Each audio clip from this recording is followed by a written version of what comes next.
Hey, what's up, everybody? My name is Giordani. Welcome to L.I.F.T. I'm a barber, hairstylist, creative. And I'm Fabi Films, photographer, filmmaker, and music producer. And this is Living in Full Transparency. This podcast is about trials, tribulations, and the things we had to do to overcome to get to where we at right now.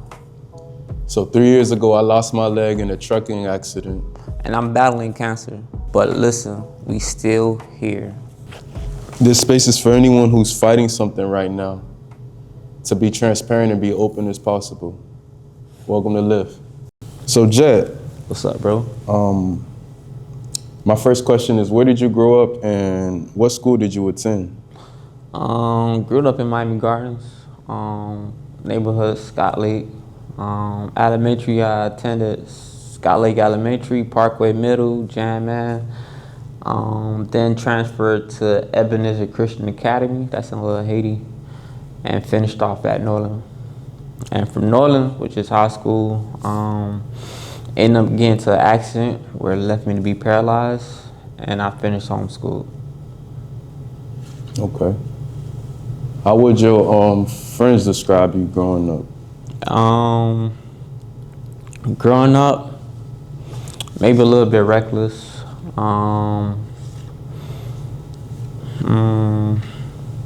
Reckless? Yeah, reckless. You know, I was getting in and out of trouble, fighting every day in school, getting suspended. So I don't, reckless might not be the best word for it, but I was fearless. I think at that time I didn't have much fear in my heart. I feel like at the age of 17, that was the point where I felt like I was kind of untouchable. I feel that. So, my next question is, what led to your injuries? First injury, me being paralyzed, I ended up getting shot. This happened in 2007, September 7th. I was living in Miami Gardens. I just moved from Scott Lake to a community called Coconut Cay. And I was what's the word for it? An innocent bystander of a shooting at a Sweet 16 party. If you don't mind me asking, like, could you elaborate what happened that night before getting to the party? Getting to the party, again, me and my family just moved to the house, but at the time it was just me and my mom. We were preparing the house for the rest of my family to move through. And after we was done cleaning, I was getting ready to go to the party. And my mom was getting ready to go to a baby shower. And I remember I was heading out, I was on a bike, and she was asking me where I was going. I told her I'm going to a party. She asked me where the party was going to be at. I told her it was going to be in Cloverleaf. She told me in Cloverleaf, she said, Marco, don't go. She said, over there in Cloverleaf, they don't fight, they shoot. I said, Mom, I'm going to be good. I ain't going to get into no troubles. So she was like, just come to the party with me, I was like, man, I don't want to go to a baby shower. This is like in 2007. Baby shower wasn't what it is now. Yeah. So I'm just going to be good, She drove off. And after that, I got on my bike, proceeding to ride. As soon as I hit the corner from my house, the chains on the bike just broke. As kids, once chains fall off, we could just put them back on.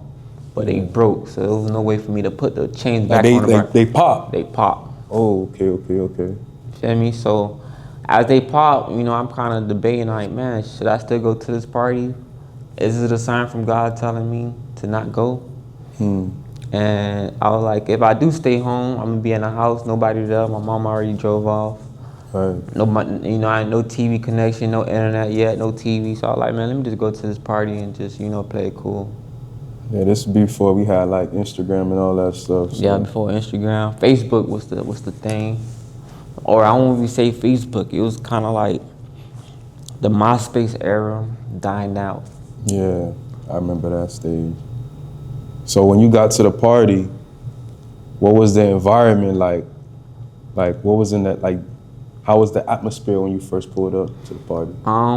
Everybody having a good time. You know, people. I remember people dancing. Everybody from their zone or their cliques was clicked up. I seen niggas from Cloverleaf, they was posted up. Me, I'm from Scott Lake. I seen my niggas from Scott Lake, they were posted up. Every little hood from Miami Gardens was in that party. You feel me? Bunch Park, them boys was there. You feel me? Niggas from Rolling Oaks, they was out there. So you know, everybody from the little parts of Miami Gardens was out to that party. So it was a good vibe. It was a good vibe all the way up to the point where I guess it was, you know, I guess certain people at the party was trying to, you know, start a fight. I can remember that much. And from the fight, once that first fight was about to pop off, they died it down. They squashed that fight real quick. The party continued, and I remembered the police showing up. And you know, back in '07, when the police show up, we automatically think that the party's gonna be shut down. Yeah. But not knowing, they were just telling everybody, hey, everybody who's in the street gotta go to the yard. Gotta go to the yard. So one of my friends went to go move his car so he don't get a ticket.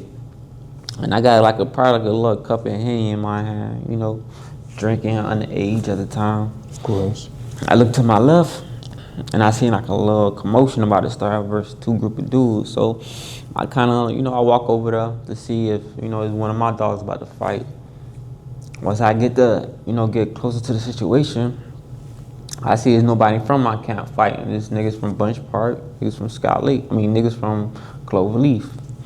And as soon as I got to it, it was like a little bit too late. One dude put out a gun and started shooting. I got caught with maybe the first, second shot to the chest.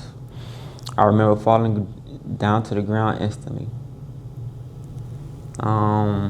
I remember after that point, I'm trying to get up. I can't get up. I can't feel my hands. I can't feel my feet. I do remember the pain that I felt, just hot. The bullet hot. And when I say bullets are hot, people, bullets are hot. And that same heat, I felt it from the tip of my finger down the tip of my toes. And I feel like I got shot in the chest, a 1/4 inch from hitting my heart. But when it entered, it felt like I got shot in the heart. Yeah. You was awake this whole time? Yeah, I was conscious. Until the ambulance came? Not until the ambulance came, but they were trying to keep me conscious up until the ambulance came. But, you know, I kind of went into shock after a while. And then when the next time you woke up, where were you? I was in the hospital, Memorial Regional, Joe Gimaggio Hospital. Damn. Yep, it was a tough time for me, but, you know, luckily with the grace of God, I'm still here. I'm still overcoming. It was a dark time for me, bro, to, you know, wake up to be paralyzed. Wake up, because the very moment that I woke up, I had the chief neurosurgeon. He came in my room. I was with my parents, my mom and my stepdad. And he was telling me, I was in a lot of drugs. He was telling me, hey, the level of injury was a T9 incomplete. He was telling me that I wasn't going to be able to walk. And as he telling me this, there's a voice talking to me that was like, hey, don't listen to him, man. By the time you leave this hospital, you're going to be able to walk. And, you know, sometimes, you know, when we hear voices in our heads, you know, we could kind of say, hey, this is our voice. We could kind of hear that voice saying this, you know, kind of resemble ours. But this voice didn't resemble mine at all. It was just a calm voice, and it seemed like a voice I could trust, you feel me? So I identified this voice to be the Holy Spirit to keep me calm in that time that I was, you know, in panic. I was paranoid, thinking that people was going to come out to kill me in the hospital. You know, I was going through a lot. That's challenging, bro. Yeah. But once you get out the headspace of, you know, somebody's out to kill you, and once you get in the space of recovering and rebuilding your life, things will get a little bit easier. You feel me? Yeah. So when you realized that you wasn't, what was the first hope of you realizing you was gonna be able to walk again? First it was that voice. That was the first hope.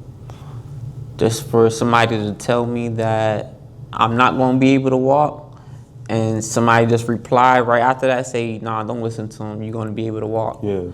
And once the chief neurosurgeon walked out, my parents was just devastated. Like, you're not going to be able to walk.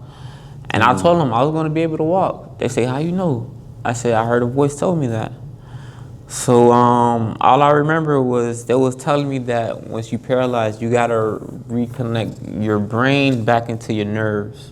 You gotta tell, you know, your leg every day to move. Yeah. You know, you gotta practice that.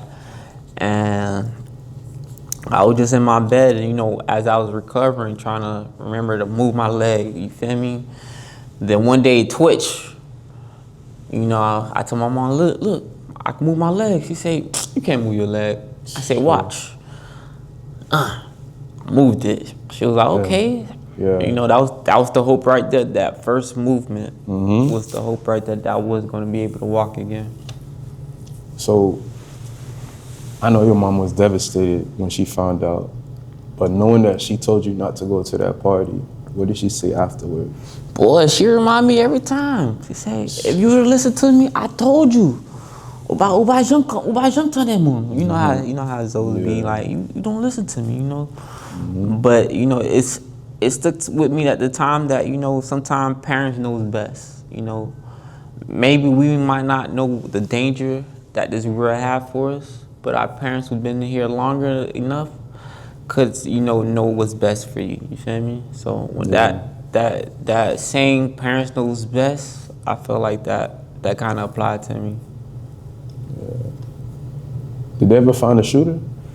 Not the right shooter. There was someone who I assume who shot me, but, you know, it's turned out he wasn't the person to shoot me. You said that you turned out that he wasn't the person who shot you? Nah. Okay.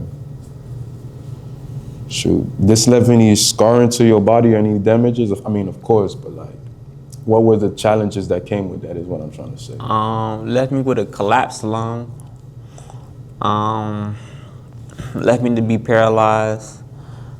Left me to body's different from breathing. My sensation is different from the legs. I'll be having spasms. Not able to run. Not able to sometimes walk straight. So yeah, it left a lot of scars, I would say. So what was your turning point from all of this?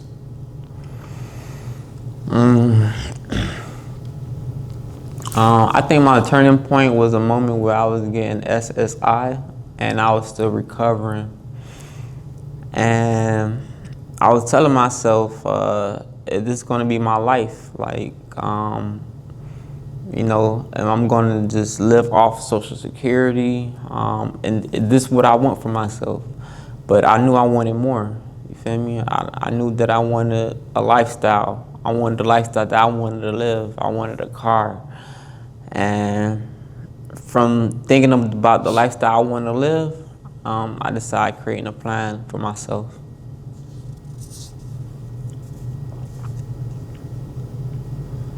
So you've been cutting my hair since I was in high school. What got you into the barber industry? What got me into the barber industry was first, you know, my stepdad was a barber. And growing up, I was a barber assistant, you know, sweeping the chairs. Yeah. And I used to see how fast barbers make money. So I told myself, damn, if I ever grew up to have a criminal record or, you know, I can't work, I always turn into barbering. But what got me into the passion was, I remember when I was recovering from my gunshot, I used to go to my cousin's house, Marcus. He had a crib around Aventura. And we used to go to his crib. Before we go to the mall, he had some liners, and we used to tape each other up.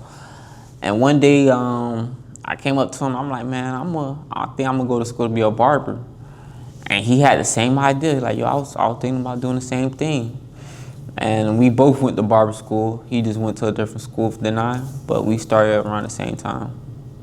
So that's what got me into the barber industry. Okay. So I know when I met you, I didn't even know you got shot, first of all. I didn't even know you had that experience of you losing feeling in your legs to gaining it back. I didn't even know you got shot. Like, this was all new to me until you eventually told me that the bullet was still in your arm, in your body, and that it was later now affecting you with a tumor growing in your arm. Okay. And I remember at one point in time I came to see you and your arm was growing. What was the first indication that you realized something was going on, that the bullet was affecting your body somehow? To be honest, there was no right sure way if the bullet was affecting my body or not. They never determined that. Okay. But I was feeling like, I was getting back pains.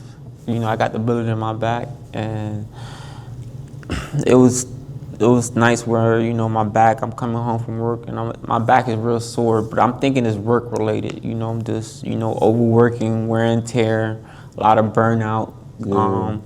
A lot of people don't know, working as a barber or in the hair industry, if you don't take breaks, if you don't take time off from work, burnout will real and your body will experience that. And I was thinking like, hey, this pain that I'm having was just burnout, but it was the start of something really, really seriously. So I was going to get massages, to deal with my back pain, and it would help, but then the pain will come back maybe 2 weeks later, and over time the pain would just increase. I'm like, damn, boy, I'm just thinking I'm balling at work, you feel me? But really, it's something really going on with me until a tumor started to form little by little, growing by growing. And it started on my back.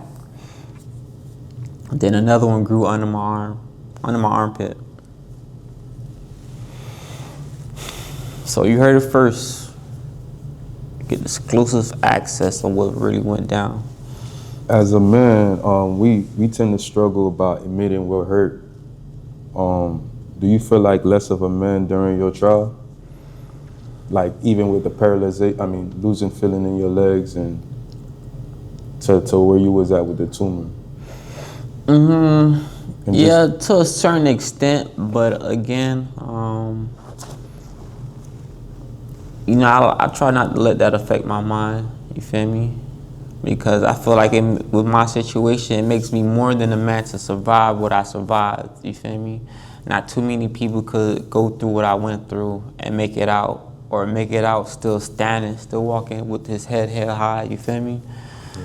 So it was challenging, but I won't say I feel less than a man, but I will say that being paralyzed, I felt unworthy at times to be alive, you feel me? Because I was like, damn, the wrong things I was doing around that time, I was feeling like maybe that should have what helped me to die, or I feel like I didn't have that glory to keep living. I feel like, what, I was doing so much wrong in that time, my punishment should have been death than to have a second chance, you feel me?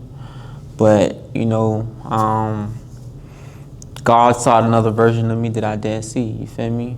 And I think with time, that took for me to develop, to see what God saw in me. And I'm glad God, all glory to God for that one. Amen, bro. amen. 'Cause, I need you here, bro. We all need you here. I remember visiting you at the hospital. But matter of fact, before I get to that, what was the challenges like when you was paralyzed? Like, did you deal with any challenges, and like, did anyone challenge you while you were? Yeah. Let me tell you, the challenges was not to cripple myself mentally.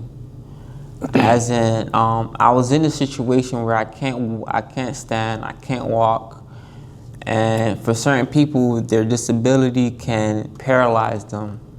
Like, I was just paralyzed, but I had my older brother Sean, who always challenged me to not stay in my situation. It'd be certain situation where I'd be in the kitchen in a wheelchair, and I might ask him, "Hey man, can you get me the cereal in the pantry?" And he'd be like, "Nigga, get your ass up and get it."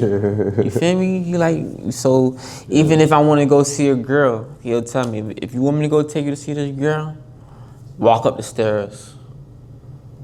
And nigga, I wanted some pussy. Me being paralyzed, I wanted some action, and I had to do what it takes for me to, But not to say that should have fueled me. Pussy should fuel me to get better. But my brother challenged me to not be crippled, not to stay mentally in that situation. So now that we on the topic, how was it like? How was dating and your first interaction, like sexually? Well, why being paralyzed? Yeah. While you were paralyzed. Well, I had a girlfriend at the time, and she was showing me love. She was still being affectionate with me. That's real. And I ain't gonna lie, I had a side piece at the time too. Oh. Side piece, she even knew I got shot. In the wheelchair? Yeah, look, I had a side piece before I got shot. I'm just saying, like, this would let up. Okay. After I got shot, the side piece, she moved on. But my girlfriend, she hold it down for me, you feel me? Yeah. And, ended up getting my first threesome. You know what I'm saying? Like, yeah. Well, you was boy. I don't want to say I was but, man, she showed love, man. She showed appreciation. And at that point, once I had that first threesome, I knew at that moment God had a plan for me. I knew God had a plan for me, for real. Hey, man. Don't God got a plan for you? So, boom. All right. How was it like explaining your friends, how did you tell your friends and family, like, what you was going through when you was paralyzed? Like, how did you open up to them?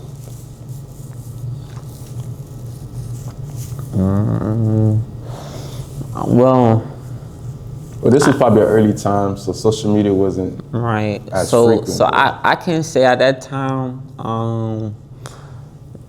I was open. I think that, me kind of being closed off. Yeah.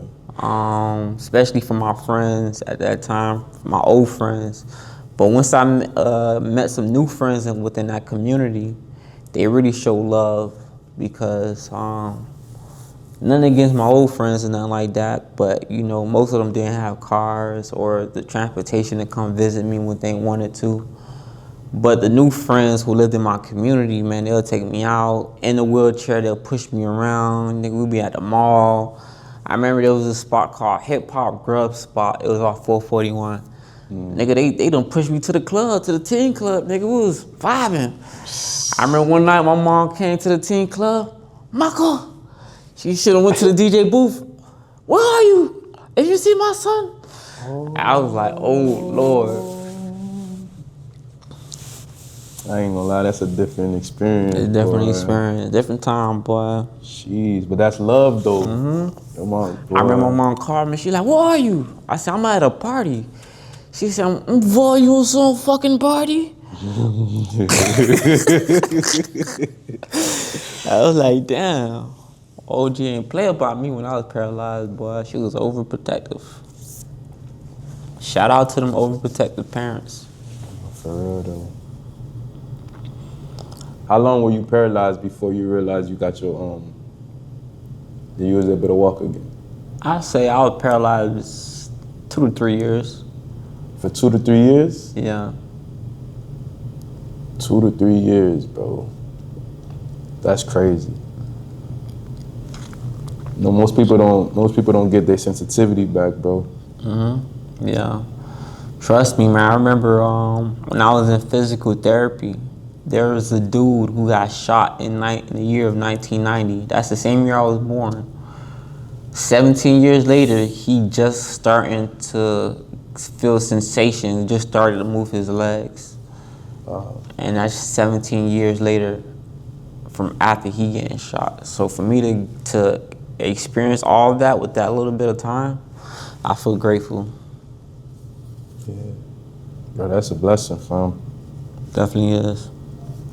I remember going to the hospital after you told me you originally had a tumor in your arm. And then when I walked in, I saw you had no hair on your head. What was that transition like? And more importantly, what was it like when the doctor first told you, when you heard the words, in that moment when you heard the word cancer? What was going through your mind? Crazy enough, I always felt even before that I was dealing with cancer some type of way. It's crazy to state that because I'm a weed smoker, and you know I know how differently my body reacting to weed with tobacco in it. You feel me? So the strangely how like sometimes my lungs or my tonsils get swollen or anything like that. I kind of feel like maybe these are little signs that's that's changing my body. You feel me? Like different reactions I'll get, and I like, man, do I got cancer? For a while, but I didn't really have no real big symptoms compared to what I was really dealing with recently. So yeah, man, I was. So you wasn't surprised when you heard that? I wasn't too surprised, but I just knew if it was what I thought it was, I was prepared to go through it. And I remember we had the long locks, kid. We was both looking like Rastas out here. Definitely was. So what was the transition like cutting your hair and having to go through chemo and stuff like that? Luckily, I didn't lose my dreads to chemo. Luckily, I took the time to say, you know what, I know there's a change coming, so let me prepare for it. That's why, I cut the locks first. You kept your locks? To be honest, I don't even know where the locks at right now.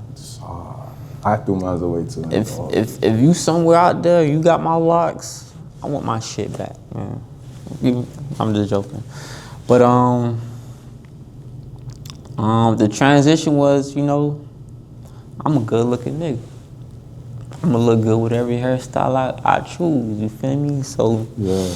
I just know once it was time to cut it, it's a time for a change, and it's time for a new season. And that's how I looked at it, a new season approaching. Yeah. So from going to cutting your hair to hearing the doctor telling you that they might have to cut your arm off, what was going through your mind at that moment? And how was that like? How did you even feel? I mean, Wow, that's the hardest right there. I think when it got to him, I was okay with hearing that I had cancer, but to hear that potentially I'll have to get my arm amputated, knowing that I want to have a long career in the barber industry, and I want to transition to have a long career in the film industry as well. So I know that if I would have lost my arm, it would be hard to pursue the dreams that I really want to chase after. And one, being the best barber that I can be for my patrons and my community. Two, creating movies, things that I always saw myself doing. So, but the turnout event, I didn't have to get my arm amputated, and I feel pretty good about that. I feel blessed to have both of my arms. You was and still are running a business, but at the time I know you were in and out the hospital, and I had to come and get a haircut at the hospital one time. But while I know that affected your clientele, how was it like trying to explain that to your clients and your friends and everybody that what you were going through? Man, it was hard, man, because I think once I explained to certain people, it didn't really click to people that, all right, he's dealing with cancer. Cancer is something that people either could die from, or you could beat it and you could live from it. It's a hit or miss. Yeah, it's a hit or miss. And, I had certain people that I was explaining to, hey, I'm not able to cut your hair. This might be the last haircut until I'm ready to cut back, come back in a few months. Yeah. Certain people were still trying to get a haircut, even I told them, hey, I'm going through this. Certain people like, damn, boy, you ain't at the shop? I thought you was gonna be here. And I'm like, nigga, I'm going through some shit. Nigga, I told you this. But it's just a growing experience. I think most of my clients learned at that moment. Everything not all about a haircut. And I had to learn at that moment to, hey, people will sometimes not put you first, you feel me? Or not want your best interests. So knowing that, I say, fuck it, man. I gotta put myself first, man.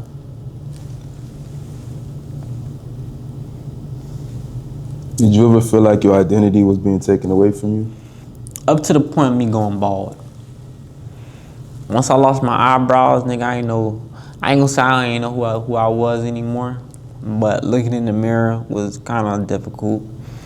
And I think that what makes room for the enemy to kind of mess with you. Make room for the enemy to kind of discourage you. Because once I was going bald, man, I was like, man, this may be a high chance I won't beat it. I was, that could make room for the enemy to kind of talk you down from the victory, you feel me? I believe the victory was already mine, so, I just had to go through the process and have faith that I was gonna leave it with my head high. See that? High. What did it feel like being away from your chair and your clients? Man, it sucks. Because even when I was going through it, I wanted to cut hair. And moments I was still trying to push through to cut hair. But again, being away from the chair, I know that, hey, if I don't get my clients right, somebody else will. And as barbers, we don't want to see our clients getting cut from any other barbers. But then we can't be in a selfish mindset to say, hey, man, my client don't have the right to go to another barber. What did cancer teach you about ego? I think cancer will definitely humble a person, especially if they had a big ego. Like, I had a somewhat of an ego before I found out I had cancer. I had long dreads, I was feeling myself. But it humbled you. It could humble a person to know, like, hey, life can be taken from you. Your health can be stripped at any point in time. And it teaches me, even though when the odds is stacked up against you, never quit. Because, I'm not a person who gamble on prize pick, but definitely I'm a bet on myself. You know, anytime you put me against any odds, I'm gonna bet on myself to get out that situation. And Feel that. but this the thing though. Sometimes people pray to God and they say, "Hey God, get me out of this situation." But I trust that God had placed something in me to get myself out of that situation. I don't think you heard me. I heard you. Let me repeat it for the audience, because I don't think y'all heard me. You said he felt like God placed something in him to get him out of that situation. Exactly. So, you know, a lot of people might say, damn, what do you mean by that? You feel me? I think within any trial somebody go to, somebody might be dealing with, you know, the worst of the worst. And you might feel like, hey, I can't get through it. It's just too much. This thing, I can't overcome it. It's bothering me. It's been haunting me for years. I just want to tell you, hey, you got the strength to overcome your situation. You just got to believe in yourself to know that you're going to get yourself out of that situation. There's always that one saying, nobody's going to come save you. So you have to put it in yourself to save yourself. And, you know, I put certain things on myself, or I grind hard so that I don't have to ask somebody for help. Nobody have to save me. You know, I feel like God gave me the tools and ability to save myself. What was the most painful moment? I think for me, the most painful moment going through cancer, don't laugh at me, all right? The most painful moment when I used to go to my little slaughterhouse, and I gotta bring like 3 to 4 pillows for my back, cause her pillow or her bed is fucked up, you feel me? That was painful, you feel me? Or trying to hit somebody, you know, trying to get some pleasure when you fucked up. Listen, people, if you going through some shit and you in a lot of pain, just heal, man. Don't try to go through sexual desires. Yeah. You know, let your body heal up, you feel me? Cause I was down short trying to put her legs up, knowing, boy, with my back problem, he only gave me 5 strokes in, you feel me? 5 strokes. I'm like this, I'm like on the bed slumping like,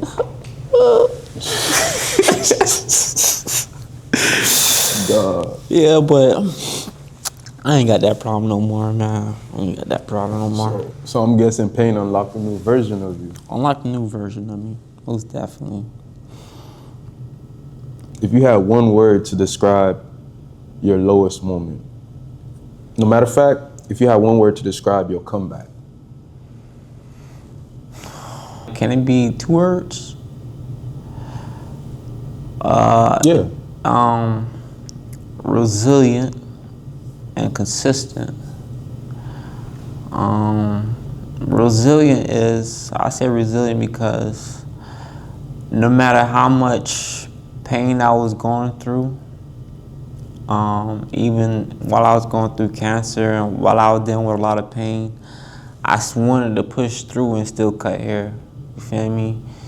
Even as I was going through chemo, I wanted to cut hair. I wanted to stay consistent. I wanted, you know, some days off from, you know, not be able to cut. I was just watching haircut videos, trying to sharpen my craft.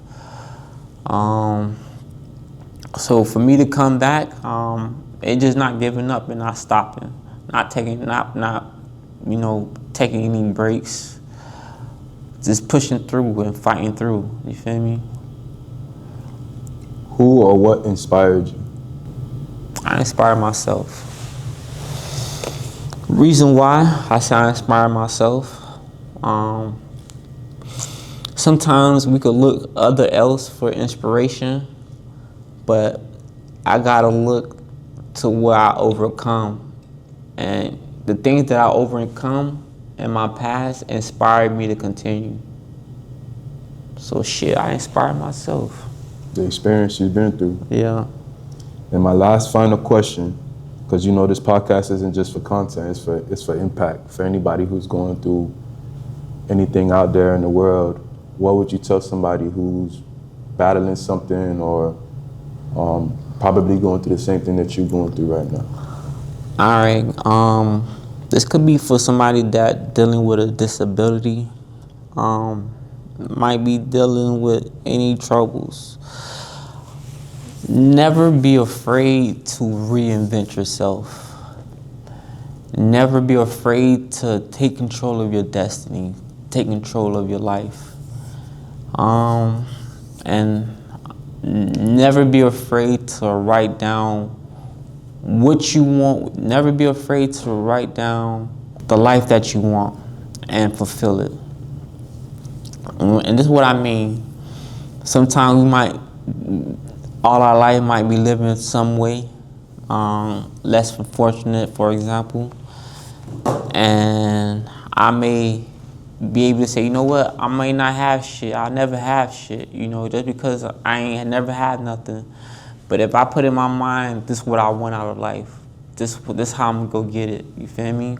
And actually do the things that require you to get these things, that's the best advice I could give you.